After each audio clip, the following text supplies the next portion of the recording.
Форум за сътрудничество и култура с финансовата подкрепа на Национален фонд „Култура“.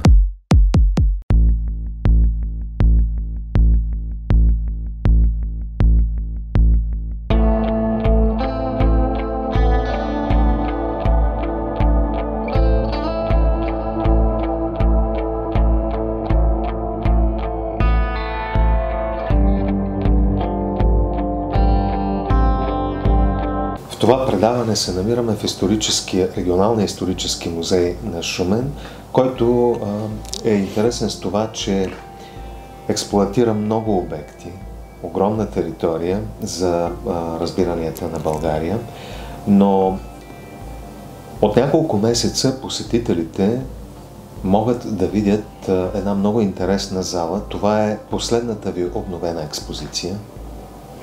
Да, това е зала Съкровищница. Тя може би е най-новата. Сигурно се е хубаво, но ние имаме и други зали, които обновявахме през годините. Предварителния разговор казахме, че 19-та година сме обновили зали История на българските земи 15-19 век, 22-та обновихме зали Праистория и античност и 22-та сега Съкровищница, но може би като изпълнение както казвате и вие, модернистичното или най-впечатляващо по-скоро, но то е там има значение от самите експонати, които представяме пред публика. И начина по който са представени. Да.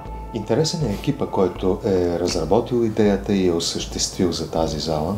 Екипа поименно няма да го изброя, но то беше наше задание, което ние давахме към фирмата изпълнител, която рисуваше, правеше интериорния дизайн. Светло беше избрано от нас. Самото показване също беше избрано от нас, а изпълнението като рисунки и като проект беше вече от фирмата, но те са професионалисти и това е ми работа. Ние няколко години работим с тях, въпреки че те покрай нас намериха и ниша в музеологията въобще. Другите ни проекти, История на българските земи 15-19 век, Праистория и античност, ако щете дори и сувенирния ни магазин са изпълнявани от тях шуменци. Полесна е самата работа, при това с такава фирма, която е на територията на музея, защото винаги стават някакви различия от заданието и от рисунките или от чертежите, или от каквото там било по техните стандарти и умения. Така че по-лесен начин, но те са млади хора, креативни и бързо и лесно стават нещата, пък и те свикнаха с нашите изисквания въобще. Вероятно имало проблеми при създаването на залата, но си спомням, малко преди да я откриете, една група от музей Етер бяхме на посещение.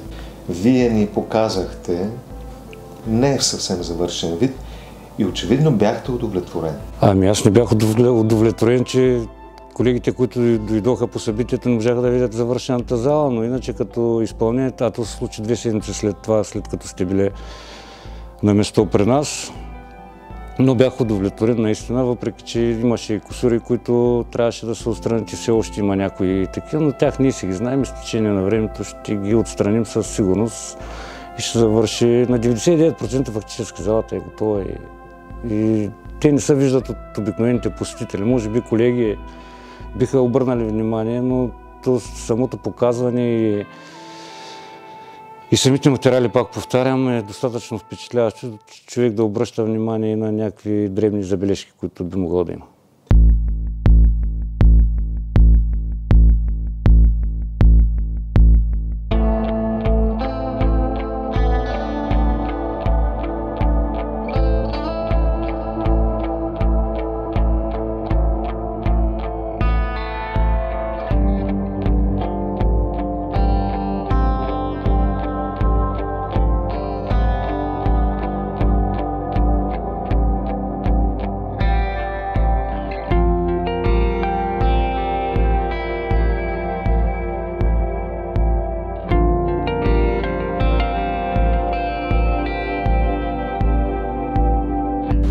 Един от уникалните ни експонати представлява бронзова матрица за производство на съдове, вероятно за производство на чаши. Тя е датирана 5-4 век преди Христа.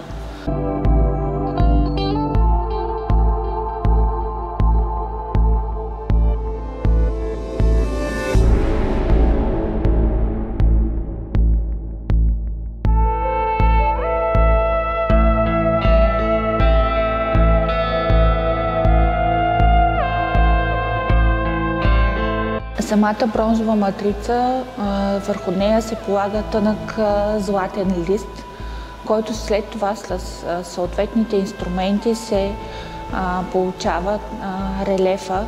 Тя цялата е изрисувана с различни растителни мотиви и няколко животни в различни пози. В центъра на самата бронзова матрица имаме фигури на 3 големи животни, на орел, на елен и на лъв. Под фигурите на тези големи животни има също една редица с по-малки животни, като освен на орела, елена и лъва, може да бъде видян и глиган. Те са в различни пози, в различен ход на своето движение. Един от уникалните ни експонати. Предполага се, има така тези, че може би е била и по-дълга самата бронзова матрица, че това всъщност не е цялата матрица, но това не можем да твърдим на 100%.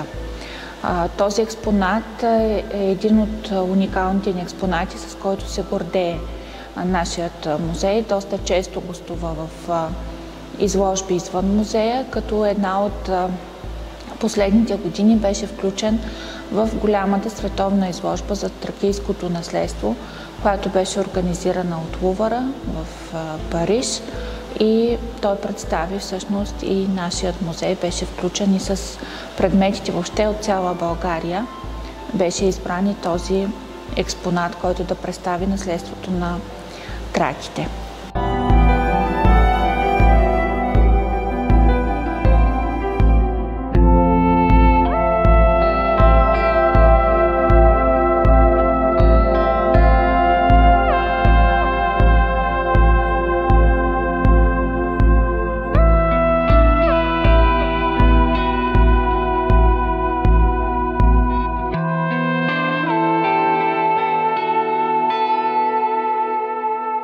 Как реагират посетителите, когато влязат? Има ли изненада?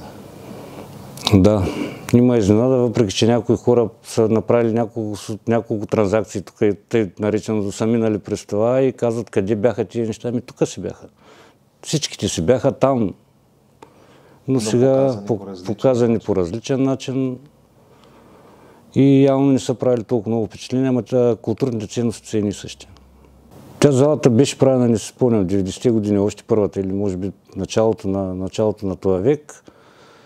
Търпя няколко трансформации или козметични промени, докато не решихме да я съборим до 0 и да я издигнем до 100.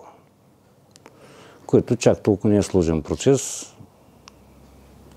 Всичко е направено абсолютно с наши средства. Там няма нито от проект, нито от дарения. Опитвали сме се и чрез проекти, и чрез дарения, но пък аз съм доволен, че го направим със собствени средства, за да... И се простирахме според чергата си, не бяхме задължени и не сме задължени на който е било дали на дарител, дали да отчитаме проекти през някъде и така. Имаме финансовата възможност, правим го. В крайна сметка за това ги печелим тия средства или генерираме тия, за да ги вложим в това. Така го написали хората и в закона, така го и правим.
Форум за сътрудничество и култура с финансовата подкрепа на Национален фонд „Култура“.